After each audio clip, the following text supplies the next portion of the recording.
না দয়াল চাঁদ ওই নাজির সবাই বলেন আল্লাহ রাসূল পাইতে আমি মুরিদ হইলাম মুর্শিদ চাঁদ ওই নাজির না দয়াল চাঁদ ওই নাজির তোরি কহতেন আমল করে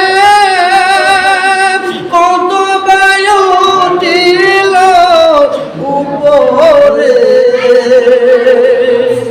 তোরি কহতেন আমল করে কত বায়ু দিল উপরে আমায় রাইখো শুনো জরে ওরে আমায় রাইখো শুনো জরে আমার আমল মুর্শিদ চাঁদ হয় না যে বদনাম দয়াল চাঁদ হয় না যে বদনাম বলো আল্লাহ রাসূল পাইতে আমি বায়াত হইলাম আল্লাহ রাসূল পাইতে আমি বায়াত হইলাম মুর্শিদ চাঁদ হইলা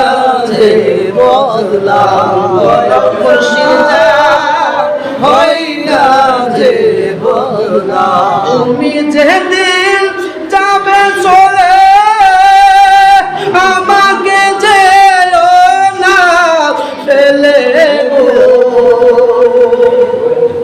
তাই গো তোমার চরণ তোলে মুর্শিদ রাই গো তোমার চরণ তোলে রঙ্গরে দেখি না মুর্শিদ চাঁদ হই না যে বদনাম দয়াল চাঁদ হই না যে বদনাম রাসূল পাইতে আমি মুরিদ হইলাম আল্লাহ রাসূল পাইতে আমি মায়াত হইলাম দয়াল চাঁদ হইলা যে বদনাম মুর্শিদ চাঁদ হইলা যে বদনাম দয়াল চাঁদ হইলা যে বদনাম মুর্শিদ চাঁদ হইলা যে বদনাম আল্লাহু আকবার আল্লাহু আকবার আমার বাবারা শেখ আব্দুল কাদের জিলানী বাগদাদী রাহমাতুল্লাহ আলাইহি এমন একজন ওলি ছিলেন রে বাবা আব্দুল কাদের জিলানী হাজার হাজার হাজার ঘটনা হাদিসে পাকের মধ্যে পাওয়া যায় কোনা বলতে কি নাম তাফসিরে নাইমির মধ্যে এসেছে বাগদাদ শহরের মধ্যে একজন বিধবা মহিলা ছিলেন এই মহিলার একটাই মাত্র সন্তান ছিলেন যার নাম কবিরউদ্দিন উর্ফে শহীদুল্লাহ ধরে বলুন আল্লাহু আকবার আল্লাহু আকবার বাজান রে এই মহিলাটা বিবাহ হওয়ার পরে একটা সন্তান যখন হলেন সন্তানটা হওয়ার পরে তার স্বামীটা মারা গেলেন মারা যাওয়ার পরে এই মহিলা সন্তানের চেহারার দিকে তাকাইয়া দ্বিতীয় কোনো বিবাহ বসে নাই দ্বিতীয় কোনো বিবাহ বসে নাই জীবনটা সন্তানের দিকে তাকাইয়া পার করে দিলেন ছেলেটা যখন বিবাহের উপযুক্ত হলো সন্তানটাকে বিবাহ করার জন্য নদীর ওপারে থেকে আরেক পারে পাঠালেন বিবাহ করার জন্য 300 বরযাত্রী দিয়া জুড়ে বলুন আল্লাহু আকবার আল্লাহু আকবার এই কবিরউদ্দিন তার সঙ্গীদেরকে নিয়ে নতুন বধূকে নিয়ে যখন আনতে গেলেন, বধূ যখন বাড়ির মধ্যে আনতে যাবে, দুনিয়া আসার পথে মাঝ নদীর মধ্যে যখন চলে আসলেন রে বাবা, নদীর মধ্যে ঝড় শুরু হয়ে গেল। আল্লাহর লীলা খেলা বোঝা যায় না। ঝড় তুফানের কারণে এই বড় যাত্রী সহ কবিরউদ্দিনের বধূ সহ এই নদীর মধ্যে ডুবে গেলেন। জুড়ে কোন আল্লাহু আকবার, আল্লাহু আকবার। মার কাছে চলে আসলেন। কবিরউদ্দিনের মা দুইটা চোখের পানি ফালাইয়া কাঁদে আর আল্লাহর দরবারে ফরিয়াদ করে, মাবুদ বিবাহ যখন হয়ে গেল আমার, কিছুদিন পরে বছর কানে পরে আমার গর্ভের মধ্যে আপনি একটা সন্তান দিলেন। ছেলে সন্তানটা যখন হলো, ছেলের দিকে তাকাইয়া দ্বিতীয় কোনো স্বামী গ্রহণ করি নাই। যৌবনকালটা আমি পার করে দিয়েছি। সন্তানের চেহারার দিকে তাকাইয়া সন্তানের মায়ায় পড়িয়া,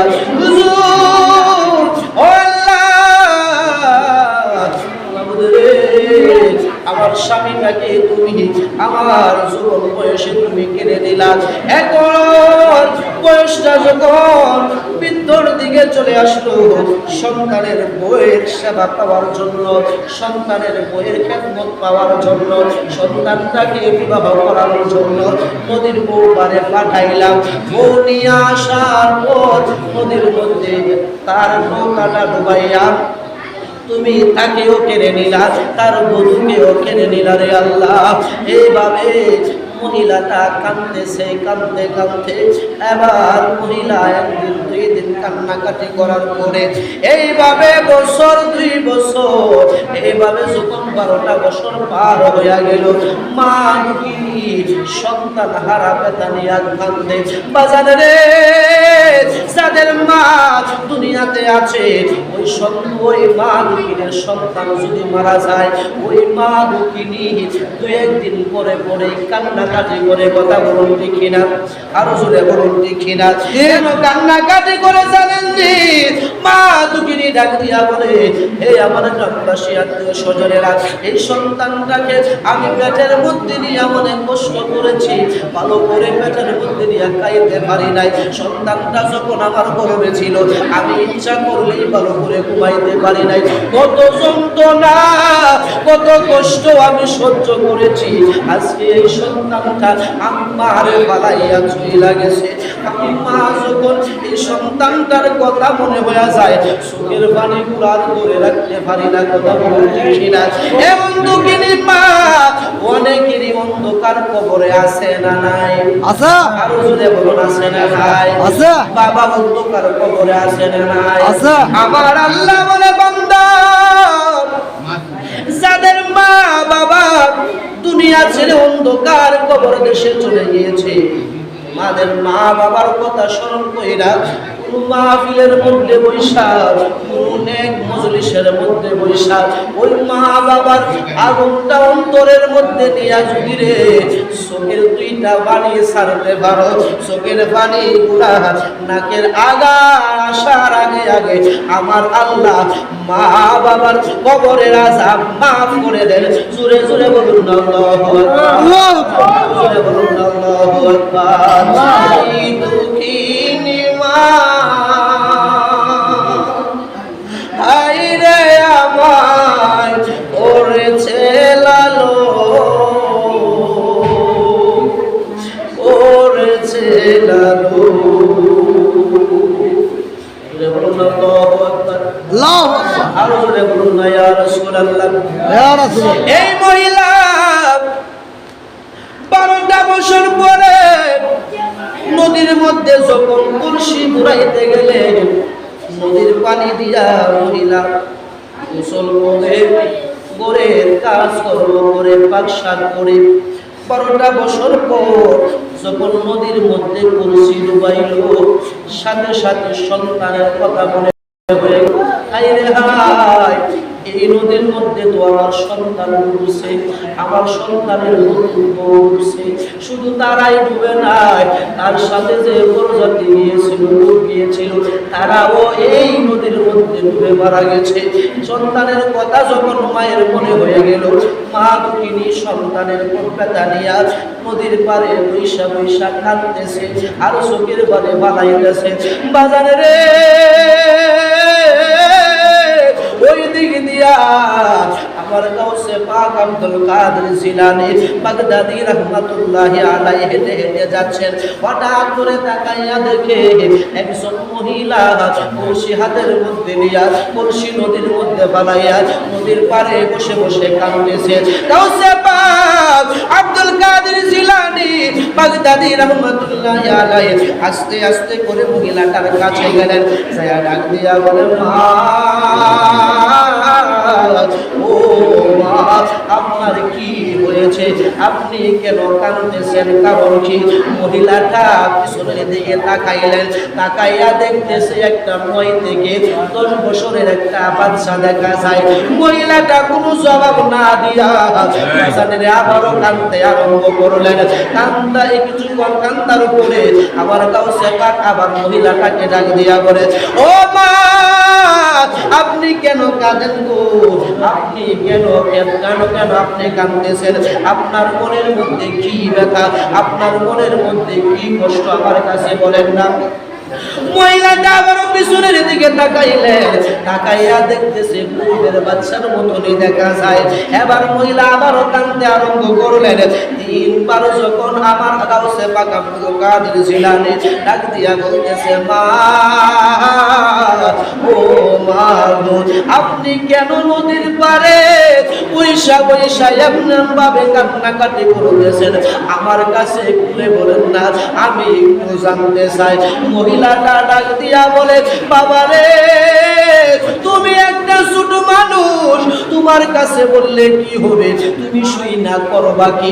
আরে যিনি শুনুন না তিনি তো শুনে না, যিনি বুঝুন না তিনি তো বুঝে না। তুমি শুই না করবা কি? তুমি বুঝা করবা কি?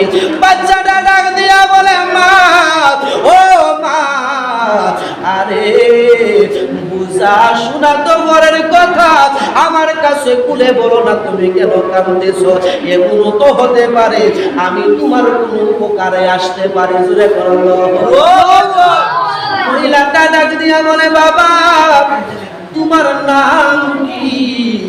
তোমার কথা এত সুন্দর লাগতেছে, তোমার চেহারা এত সুন্দর, তোমার বাড়ি কোথায়? ডাক দিয়া বলতেছে, মা আমার নাম হচ্ছে আব্দুল কাদের। জোরে বলুন না মারহাবা, জোরে বলুন না মারহাবা। নাম কি? আব্দুল কাদের। মহিলা ডাক দিয়া বলতেছে, আপনার বাবার নাম কি? আমার বাবার নাম হচ্ছে আবু সালেহ মুসা জঙ্গি। জোরে বলুন না আল্লাহু আকবার। মহিলাটা ডাক দিয়া বলতেছে, বাবা রে, তুমি কি ওই আব্দুল কাদের জিলানী? সেই আব্দুল কাদের জিলানী হাজার হাজার বছরের মরা মানুষ চিন্তা করতে পারবে? ডাক দিয়া বলে, মা তুমি এই কবর কোথায় তাইকা পাইলা? ও আমি ওই কবর পেয়েছি, তাওরাত কিতাবের হাফেজগণরা বলে গিয়েছে, আগের যুগের মানুষরা বলে গিয়েছে, বেলায়েতের জামানার মধ্যে এমন একটা সন্তান, এমন একটা লোক দুনিয়ার মধ্যে আসবে যার নাম হবে আব্দুল কাদের জিলানী, বাবার নাম হবে আবু সালেহ মুসা জঙ্গি। এই আব্দুল কাদের জিলানীকে আবার আল্লাহ এমন ক্ষমতা দিবে, এমন পাওয়ার দিবে, ওই আব্দুল কাদের জিলানী 12 বছরের মরা মানুষকে ধরে, হাজার হাজার বছরের মরা মানুষ ওই আব্দুল কাদের জিলানী নিজের ওয়াদারে জিন্দা করে ফেলবে।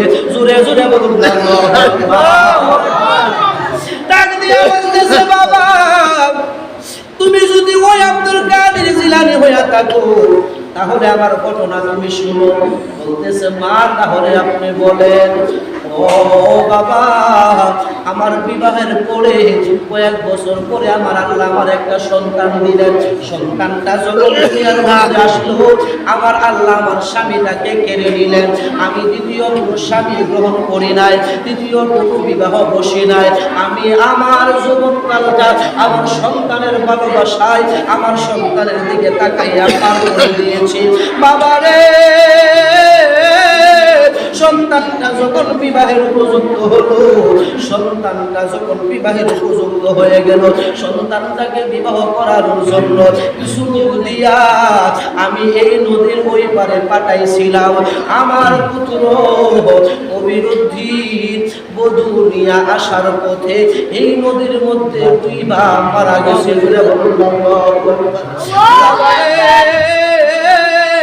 আজকে এই বেটা একদিন নয়, এক মাস নয়, 2 মাস নয় রে বাবা, 12টা বছর পর্যন্ত এই বেটা অন্তরের মধ্যে নিয়ে নদীর পারে বৈশা বৈশা কান্দি।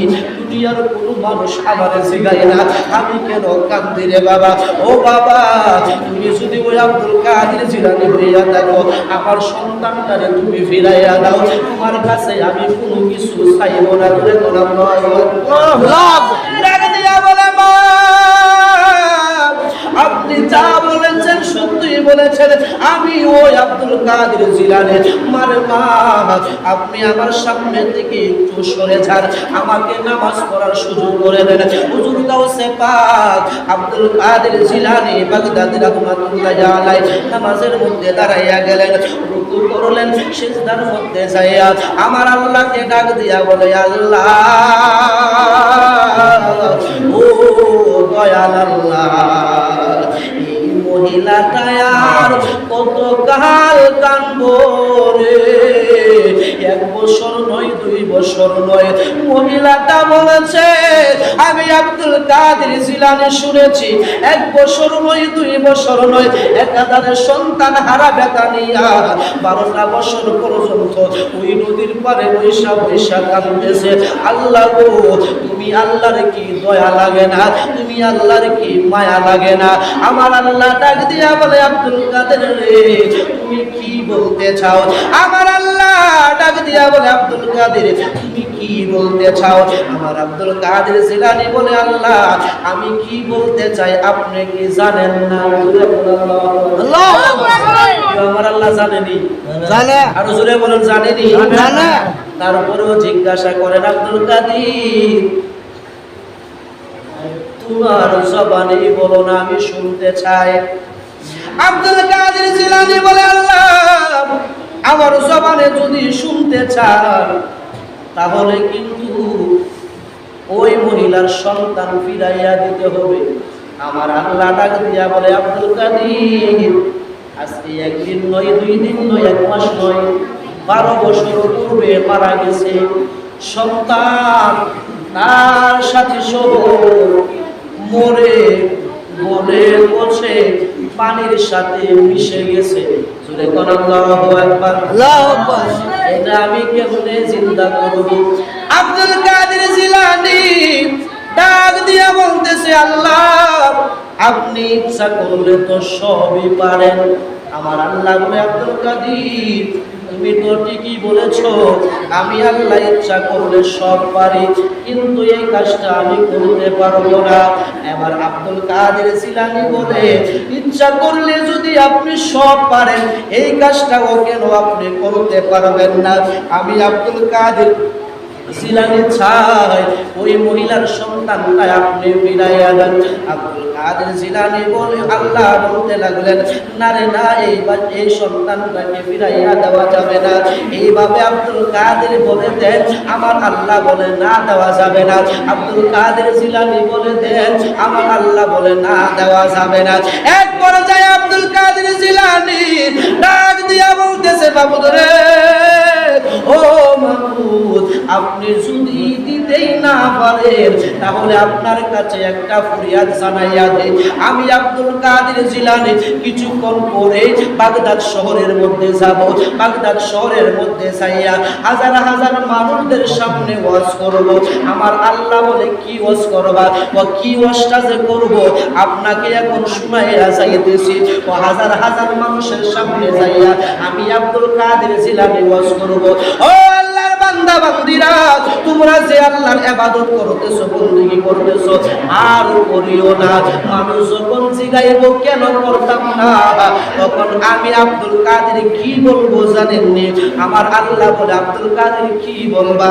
আমি বলবো আল্লাহ হাসর নাসর করব। এটা মিছা কথা। আল্লাহ হাজার হাজার মরা মানুষ জীবিত কইরা বিচার করব, এটা মিছা কথা। আমার আব্দুল কাদের জিলানী ডাক দিয়া বলতেছে আল্লাহ এইভাবে আমি মানুষদের সামনে বলবো। আব্দুল কাদের জিলানীর কথা শুই না আমার আল্লাহ ডাক দিয়া বলতেছে আব্দুল কাদের রে, এই কথা যদি বলো তাহলে মানুষ তো আমার ইবাদত করবো না, মানুষ আমারে ডাকবো না। ও আব্দুল কাদের জিলানী, এই কথা তুমি বইলো না। আব্দুল কাদের জিলানী বলতে লাগলেন আল্লাহ আমি তো বান্দা বান্দির সাথে মিছা কথা কইতে পারবো না। ও কেমনি মিছা কথা হইল? ও তুমি তো বলেছো হাজার হাজার মাসরের মরা মানুষ চিন্তা কইরা হাসরের মাঠের মধ্যে উঠাইয়া বিচার করবা। এখন যে আপনি বলতেছেন 12 বছরের মরা মানুষ চিন্তা করতে পারবেন না। যদি 12 বছরের মরা মানুষ চিন্তা করতে না পারেন, হাসরের মাঠে হাজার হাজার কোটি কোটি বছর চইলা যাইব। এই হাজার হাজার মরা মানুষ আপনি কেমনে চিন্তা করবেন? আর চিন্তাই যদি না করতে পারেন বিচার করবেন কারে? জোরে করেন আমার আল্লাহ ডাক দিয়া বলে আব্দুল কাদের এমন একটা জায়গার মধ্যে আটকাইলি রে, যা যা নদীর মধ্যে হাত তাকাইয়া দেয় তার সন্তানকে আমি চিন্তা করতেছি। আব্দুল কাদের জিলানী বলেন না না, শুধু সন্তান দিলেই চলবো না, তার বধূও দিতে হবে। আল্লাহ ডাক দিয়া বলে আব্দুল কাদের তুমি তো কিছুক্ষণ পূর্বে তার সন্তান চেয়েছ। আব্দুল কাদের জিলানী বলে আল্লাহ সেই সময় সন্তান চেয়েছিলাম, আপনি বলেছেন পারবেন না। আপনি যদি সন্তান দিতে পারেন তাহলে তার বধূরে কেন দিতে পারবেন না? জুড়ে বলুন না আল্লাহ ডাক দিয়া বলে আব্দুল কাদের যাও যাও নদীর দিকে তাকাও, স্বামী স্ত্রী দুজনকে আমি জিন্দা কইরা দিতেছি। আব্দুল কাদের জিলানী বলেন না না, স্বামী স্ত্রী দুজনকে দিলেই চলবে না, তার সাথীদেরকেও জিন্দা করতে হবে। যেই নৌকা দিয়া আব্দুল কাদের, যেই নৌকা দিয়া কবিরউদ্দিন বিবাহ করতে গিয়েছিল, ওই নৌকা সহ জিন্দা কইরা দিতে হবে। চিৎকার দিয়া বলুন না আল্লাহু আকবার। আর জোরে বলুন না আল্লাহু আকবার। বলুন না ইয়া রাসূলুল্লাহ। আর জবান খুলে বলুন না ইয়া ওলি আল্লাহ। আব্দুল কাদের জিলানী সামনের দিকে যখন তাকাইলেন, নৌকা সহ বরযাত্রী সহ মহিলার সন্তান নদীর দিয়া আসতে আরম্ভ করলেন। আসতে আসতে মা দুটিকে দেখিয়া স্বামী স্ত্রী দুজনই মা দুটিকে সালাম করতে চলে গেলেন। কবিরউদ্দিনের মা ডাক দিয়া বলে বাবা রে, আমাকে সালাম করতে হবে না, যার ওসিলায় তুমি ফিরে এসেছো সে আব্দুল কাদের জিলানীকে আগে কদম বুঝি করো। কবিরউদ্দিন তার স্ত্রীকে নিয়ে আব্দুল কাদের জিলানীর কদমের মধ্যে পড়ে গেলেন। আব্দুল কাদের জিলানীর হাতের মধ্যে তার মা, তার সন্তান, তার পুত্র বধূকে বায়াত গ্রহণ করাইয়া দিলেন। জোরে বলুন আল্লাহু আকবার। করানোর পরে মা দুঃখিনী সন্তান তার নতুন বধূকে নিয়ে ঘরের ভিতরে গেলেন। এইভাবে কয়েক মাস যখন পার করলেন, পার করার পরে আব্বারা এই কবিরউদ্দিনের মাও দুনিয়া ছেড়ে চলে গেলেন। কবিরউদ্দিন মাকে দাফন করার পরে তার স্ত্রীকে নিয়ে গাউসে পাকের দরবারে চলে গেলেন। গাউসে পাকের দরবারে যাইয়া এই কবিরউদ্দিন তার বাকি জীবনটা গাউসে পাকের চরণে কাটাইয়া দিলেন।